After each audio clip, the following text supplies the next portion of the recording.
Maintenant c'est officiel, avec le marché des transferts qui frappe à la porte, Barcelone a déjà commencé à travailler sur quelques changements qui auront lieu dans l'effectif pour cette nouvelle année 2025 et parmi ces changements, il y a l'arrivée de nouveaux joueurs, ainsi que le départ d'autres qui sont déjà au club à ce moment-là. Sur cette base, comme nous l'avons déjà vu dans d'autres vidéos ici sur la chaîne, l'un des joueurs qui est actuellement sur le point de quitter Barcelone est l'attaquant Ansu Fati, car il a déjà été confirmé que le club chercherait à négocier avec lui. Comme Ansu Fati est toujours blessé et qu'à chaque fois qu'il se remet d'une blessure, il en subit une autre, le joueur ne fait plus partie des plans du club pour 2025 puisque tous les 10 matchs, il n'est disponible que pour un par exemple.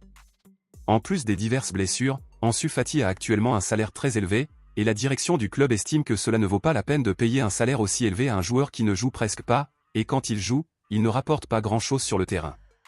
Pour vous donner une idée, jusqu'à présent, depuis le début de la saison, Ansu Fati n'a joué que 7 matchs et n'a pas encore marqué de but ni fourni de passes décisives. Une grande partie de la direction du club et de ses supporters estiment donc que cela ne vaut pas la peine de garder le joueur dans l'équipe. Bien qu'il soit toujours blessé et peu utile, il existe toujours des clubs intéressés par Ansu Fati et Barcelone espère le prêter dès maintenant dans cette fenêtre de transfert. Sur cette base, si Ansu Fati est réellement prêté, le club se retrouvera à nouveau sans numéro 10 puisque le joueur est l'héritier de ce numéro depuis que Messi a quitté le club.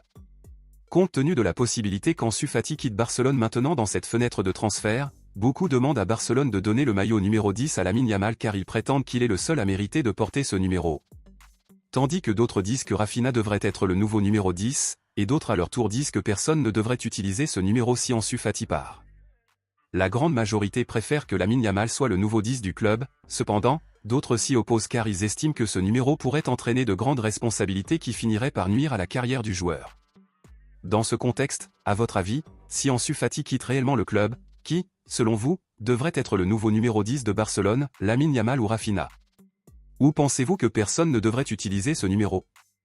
Dites-le moi ici et je lirai votre commentaire, je vous verrai dans la prochaine vidéo.